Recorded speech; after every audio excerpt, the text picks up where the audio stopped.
খাবার, এসব মুখে তোলা যায় নাকি? হ্যাঁ, তাহলে খালি পেটেই থাকো না, কে বলেছে মুখে তুলতে? না মানে অন্তত একটা কাঁচা পেঁয়াজ। এই মাঝে মাঝে তো বেশ ওই মশলা দিয়ে কষিয়ে মাছ মাংস রাঁধতে পারো গিন্নি। বাজারে মাছ মাংসের দাম জানো? ছেঁড়া কাঁথায় শুয়ে মাছ মাংস খাওয়ার স্বপ্ন দেখতে লজ্জা করে না তোমার? আসলে কি জানো তো গিন্নি, আমার লজ্জাটা তোমার রান্নাঘরে রাখা মশলার বাক্সের মতো, শুরু আছে কিন্তু কোনো কাজে লাগে না। এই খবরদার, আমার রান্না তুলে একদম খোঁটা দেবে না, এই বলে দিলাম। হ্যাঁ, আমি চললাম মাছ আনতে, তুমি আদা রসুন বেটে পেঁয়াজ কুচিয়ে রাখো, বুঝলে? বলি পয়সা কোথায়? লাগবে না, মাছ খেতে হলে পয়সা নয় গিন্নি, বুদ্ধি লাগে, বুদ্ধি, বুঝলে? বুদ্ধির বদলে মাছ কোন দোকানদার দেয় গো?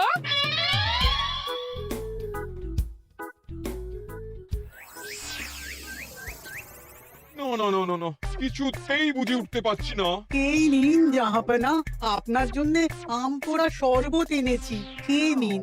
ওরা কপাল আগে সামলাই, তারপর আম পোড়ার শরবত খাবো। সে কি জাহাপনা, আম তো আপনার প্রিয় ফল। তার চেয়েও প্রিয় ক্ষমতার লোভ।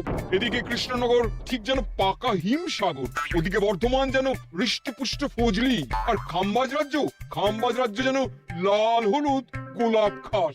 এদের একসঙ্গে খেতে না পারলে আমার ঠিক ভাত হজম হচ্ছে না উজির। হবে হবে, খুব তাড়াতাড়ি এই রাজ্যগুলো আপনার বর্ষতা স্বীকার করবে জাহাপনা। শুধু চাই সঠিক উপায়। কি উপায়? এদের সঙ্গে যুদ্ধে লড়ে আপনি সহজেই রাজ্যগুলো জিতে নিতে পারেন জাহাপনা, কিন্তু তাতে রাজ্যবাসীর ভালোবাসা পাবেন না। রাজ্যবাসীর ভালোবাসা পেতে হলে প্রমাণ করতে হবে তাদের রাজারা অপদার্থ। কি বলছো উজির? আমার তো কিছুই মাথায় ঢুকছে না। আপনি হলেন বাংলার নবাব, আর কথায় আছে না, মাছে ভাতে বাঙালি। বাঙালিকে না বুঝলে বাংলা জিতবেন কিভাবে? আসুন আসুন জাহাপানা, আসুন, আমি আপনাকে বাতলে দিই বাংলা জেতার উপায়। সাব্বাস উজির, তোমার বুদ্ধিটা ঠিক পাকা ল্যাংড়া আমের মতো না, মিষ্টি।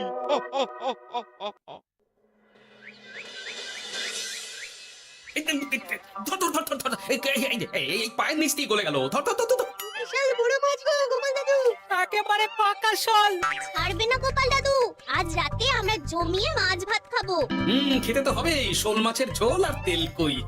তোদের দিদাকে বড় মুখ করে বলে এসেছি, এই, এই, এই, এই, ধরেছি।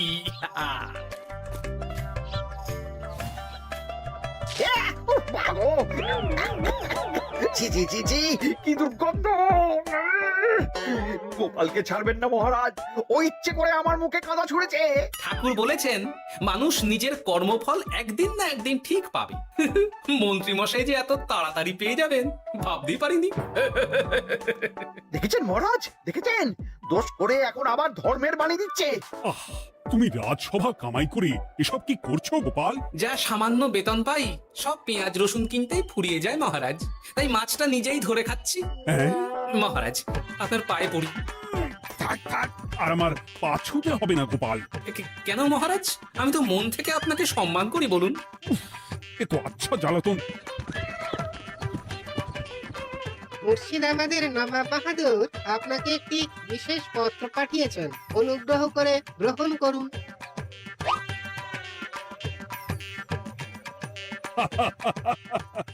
এ তো দারুণ আবদার। যাবো যাবো, আমি অবশ্যই যাব।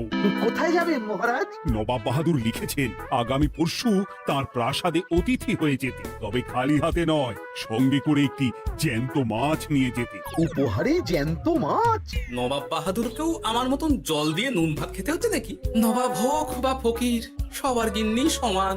কিন্তু সঙ্গে করে কি মাছ নিয়ে যাওয়া যায়? ভেটকি, চিতল নাকি কাতলা? আচ্ছা, আগামীকাল রাজসভায় আমি সবার মতামত শুনবো। গোপাল, আগামীকাল ঠিক সময় চলে এসো কিন্তু। আগে যাব মহারাজ, শুধু আমার বেতনটা ভেবে দেখবো। চল রে, আজ অনেক মাছ পেয়েছি, চল চল চল।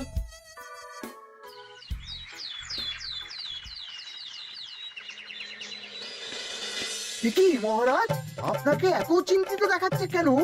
নবাব বাহাদুরের জন্য কি মাছ উপহার স্বরূপ নিয়ে যাওয়া যায় সেই চিন্তায় গতকাল রাতে আমার ভালো ঘুম হয়নি মন্ত্রী। আমিও গতকাল রাতে দু চোখের পাতা এক করিনি মহারাজ, অনেক ভেবে সকালের দিকে আমার মাথায় একটা বুদ্ধি এলো। কি বুদ্ধি? নবাবকে উপহার স্বরূপ ইলিশ দিলে কেমন হয়? বোঝো কাণ্ড, এই বুদ্ধির জন্য রাত জাগতে হলো। হ্যাঁ, ইলিশ তো জল থেকে তুললেই অক্কা পায়, তা জ্যান্ত থাকবে কিভাবে? ঠিক ঠিক, মন্ত্রীর মাথায় গোবর আছে না বুঝি। আমার মতে উপহার স্বরূপ ছোট মাছ নিয়ে যাওয়াই ভালো। এই যেমন ধরুন ওই পুঁটি মাছ, নিজেও খেতে পারবেন আবার ঝালও খেতে পারবেন। সবাই হাসবে যখন দেখবে কৃষ্ণনগরের মহারাজ উপহার স্বরূপ নিয়ে গেছেন পুঁটি। ওরে বাবাই, তাহলে থাক বাবা। তাহলে বাদ গেল মোট দুটি, ইলিশ আর পুঁটি। আমার মতে কাতলা দেওয়াই ভালো, ওজনেও বেশি হবে। না না না, কাতলা দেখতে একদম ভালো নয়, মাথা মোটা মাছ কোথাকার। উপহারে এমন কিছু দেওয়া উচিত যা দেখতে সুন্দর হবে। হ্যাঁ, ঠিক তো, তাহলে বরং ভেটকি দিয়ে দিন। ভেটকি বাজারে কত করে কিলো এখন? পয়সা চিন্তা আমি করছি না গোপাল, বরং আমার চিন্তা মান সম্মানে। বাকি রাজ্যের রাজাদের তুলনায় আমার উপহার যেন নবাবের বেশি পছন্দ হয়। কিন্তু সবাইকে এরকম অদ্ভুত উপহার নিয়ে যেতে বলার কারণ কি? মাছ, তাও আবার জ্যান্ত। আচ্ছা মহারাজ, এর পিছনে নবাব বাহাদুরের কোনো চাল নেই তো? গোপাল, তুমি মিছি মিছি সন্দেহ করছো। কথা না ঘুরিয়ে বরং একটা ভালো মাছের নাম বলো দেখি। ভালো মাছ? জ্যান্ত কই মাছ নিয়ে যান মহারাজ, গতকাল অনেকগুলো ধরেছি। কি এত ভালো ভালো মাছ থাকতে আমি শেষে কই মাছ নিয়ে যাব? তুমি সমাধান না দিয়ে উল্টে মজা করছো গোপাল। দূর হয়ে যাও, দূর হয়ে যাও আমার চোখের সামনে থেকে। আগে ভাড়ামো করার জন্যই তো মাস গেলে বেতন পাই মহারাজ। মানে কি বলতে চাইছো গোপাল?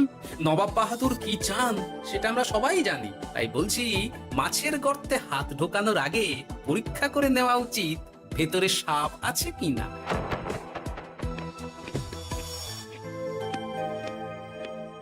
এই মন্ত্রী, গোপাল কি বলে গেল? সাপ ব্যাং কিছুই তো বুঝলাম না। ছাড়ুন তো গোপালের কথা, আমরা বরং মাছ নিয়ে আলোচনা করি। আমার মতে জ্যান্ত ভেটকি নিয়ে যাওয়াই ভালো। আমাদের ওই ভেটকিতেই মত আছে। বেশ, এই নাও 100 মোহর। বেছে বেছে সবচেয়ে বড় ভেটকিটা বাজার থেকে কিনে আনো মন্ত্রী। তারপর তাকে রূপোর গামলায় জল ঢেলে রাখো। আমি কাল ভোর ভোর মুর্শিদাবাদের উদ্দেশ্যে রওনা হব। কোনো চিন্তা করবেন না মহারাজ, কাজ হয়ে যাবে। যাওয়ার সময় চিঠিটাও সঙ্গে করে নিয়ে যেতে হবে, নবাবের হুকুম। এই দেখুন কেমন খেলা করছে। হ্যাঁ, বাহ বাহ বাহ। ওজনে কত হবে? 4 কিলো তো হবেই।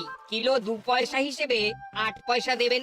আমি শুধু ওজন জানতে চেয়েছি, দাম শুনে আমার কি হবে? এই, এটাকে গাড়িতে তোল।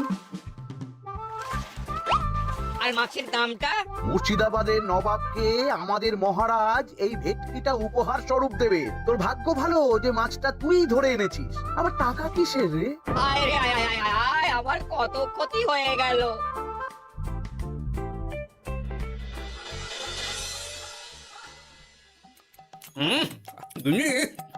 তেল কৌটে যা রেঁধেছ না।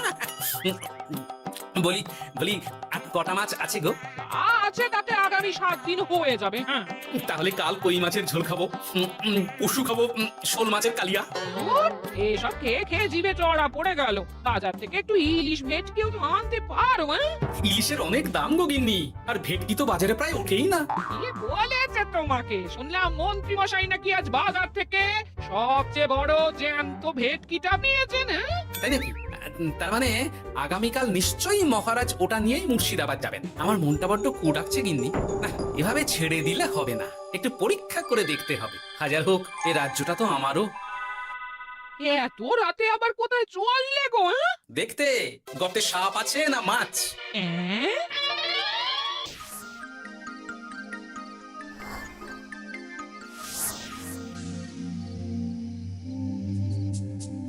কি গোপাল, এত রাতে? সব ঠিকঠাক বুঝেছো তো? হ্যাঁ হ্যাঁ, তুমি কোনো চিন্তা করো না গো গোপাল দাদা। তাহলে কাল উত্তরের জঙ্গলে।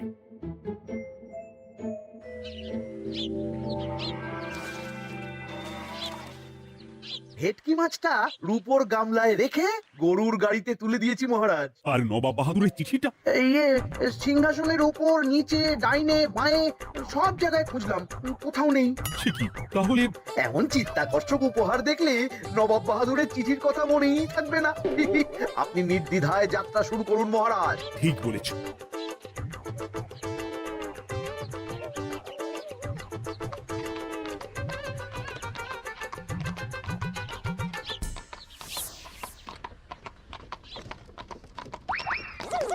ওই তো মহারাজের রথ এসে গেছে। এই যা যা বলেছি মনে আছে তো? আছে গো আছে, ভেটকি মাছের পাতুরি আর ঝোল দুটোই রাঁধবো। হ্যাঁ, আমার ফিরতে কদিন দেরি হতে পারে, বেশি দেরি হলে তোমরা খেয়ে নিও, এবার লুকিয়ে পড়ো।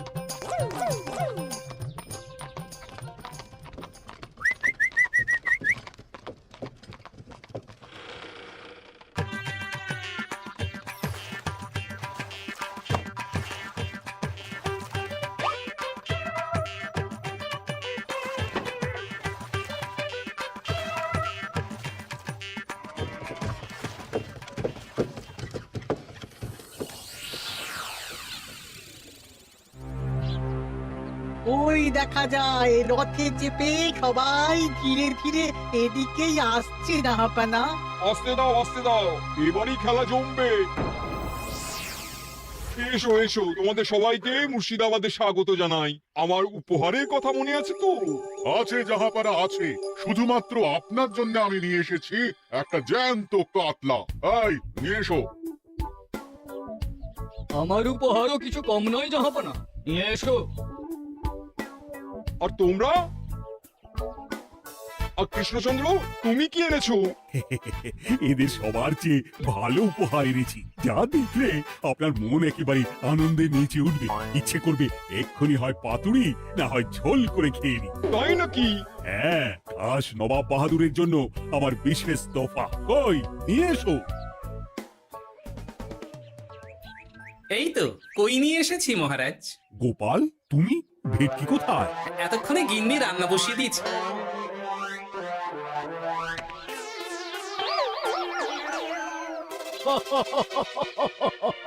শেষে কিনা কই মাছ? আর কোনো মাছ খুঁজে পেলে না নাকি কৃষ্ণচন্দ্র? ছি ছি ছি, তোমার জন্য লজ্জায় আমার নাক কাটা গেল গোপাল। ফিরে গিয়ে আমি তোমার গর্দান নেব, এই বলে দিলাম। অনেক হয়েছে, এবার তোমরা সবাই আমার কথা মন দিয়ে শোনো। আমি তোমাদের সবাইকে একটা করে জ্যান্ত মাছ আনতে বলেছি একটি বিশেষ কারণে। তার আগে সবাইকে আমি জিজ্ঞাসা করতে চাই, আপনারা সবাই নবাব বাহাদুরের পাঠানো চিঠিটা মন দিয়ে পড়েছিলেন তো? হ্যাঁ পড়েছি। হ্যাঁ হ্যাঁ হ্যাঁ, আমরাও পড়েছি।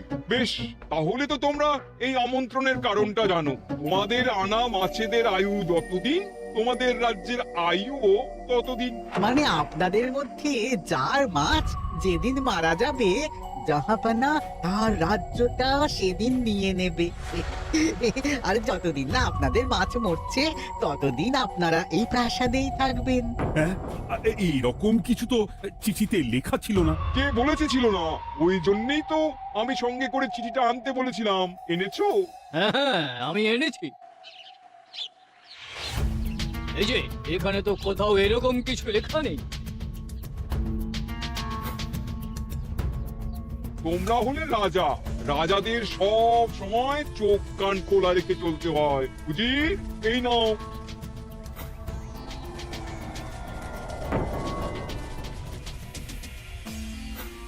সত্যি তো, চিঠিতে তো এটাই লেখা আছে।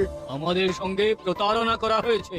হ্যাঁ হ্যাঁ, আমরা কেউ বুঝিনি চিঠিতে কার চুপি করা আছে। চুপ!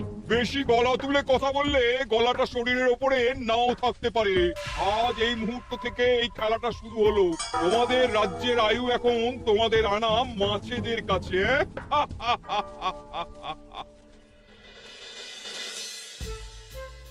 উজির, কার মাছের কি অবস্থা? আগে বাকিরা মোটামুটি সাঁতার কাটলেও খাম্বাজ রাজার আনা কাতলা খাবি খাচ্ছে। মনে হয় খুব তাড়াতাড়ি যাবে। ও বাবা বাবা বাবা, এ তো খুব ভালো কথা। অপেক্ষা করি তবে। গেল গেল, আমার রাজ্যটা ভেসে গেল। গেছে মহারাজ, গেছে। আজ থেকে খাম্বাজ রাজ্য আমার। খাম্বাজ রাজাকে বন্দি করো। পাবদা আর রুইও ভেসে উঠেছে জাহাপানা। তোমাদের রাজ্য দুটো আমি খেলাম। বাকি রইল শুধু বর্ধমান রাজা চিতল আর কৃষ্ণচন্দ্রের কই। যা আমারটাও গেল। আগে জানলে আমিও কৃষ্ণচন্দ্রের মতন জিওল মাছ আনতাম। কৃষ্ণচন্দ্র, নিজেকে এত চালাক ভেবো না। একটু দেরি হলেও একদিন না একদিন তোমার কইও ভেসে উঠবে। ততদিন তুমি আর গোপাল আমার প্রাসাদেই থাকবে, কেমন? এ তো উত্তম প্রস্তাব নবাব বাহাদুর। আপনার প্রাসাদের বিরিয়ানির কোনো তুলনাই নেই। অনেকদিন নুন ভাত খেয়ে আছি, আজ একটু বিরিয়ানি হবে নাকি? পেয়ে যাবে গোপাল। নবাবের প্রাসাদে অতিথিদের যত্নের কোনো ত্রুটি হবে না।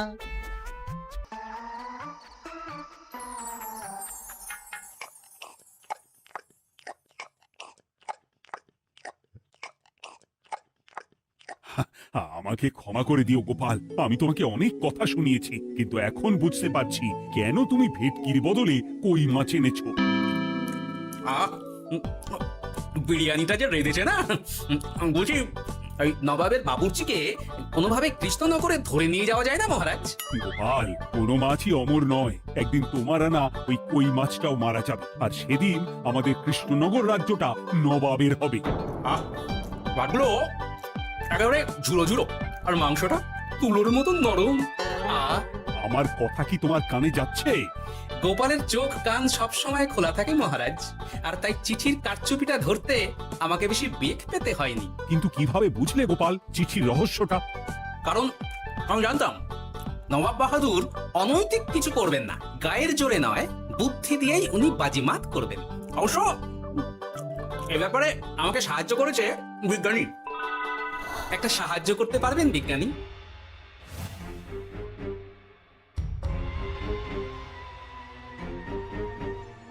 তোমার সন্দেহ একদম ঠিক গোপাল। এই চিঠিতে লেবুর রস দিয়ে লেখা হয়েছে কয়েকটি লাইন, যা শুধু আগুনের তাপেই ফুটে উঠবে। এই নাও। সর্বনাশ, গর্তে মাছ নয়, বিষধর সাপ আছে। এবার কি হবে গোপাল? আগামী 7 দিন পেট ভরে বিরিয়ানি খাবো মহারাজ। ততদিনে ওরা এসে যাবে। কারা আসবে? দেখুন না শুধু।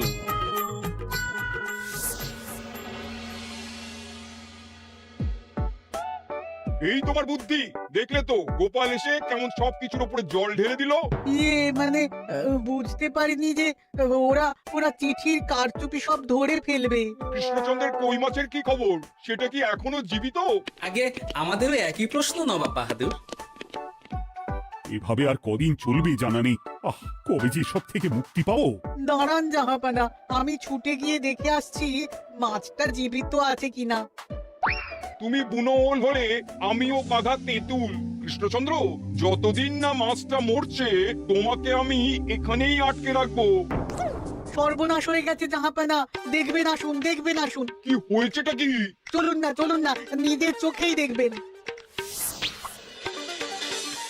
সে কি, ওই মাছ বাচ্চা দিয়েছে? এটার অপেক্ষাতেই তো ছিলাম। ওরা এসে গেছে মহারাজ। এবার আপনার রাজ্য সুরক্ষিত।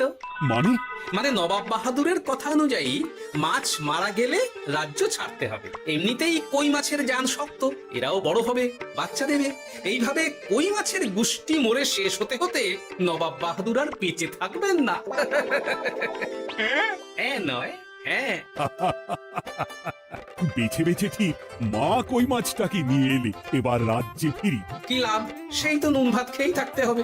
না না, আমি তোমার বেতন 10 গুণ বাড়িয়ে দেব, আর যাওয়ার সময় নবাবের বাবুর্চিকেও ধরে নিয়ে যাব। আজ থেকে তুমি শুধু বিরিয়ানি খাবে। জয় জয় মহারাজের জয়, জয় কই মাছের জয়।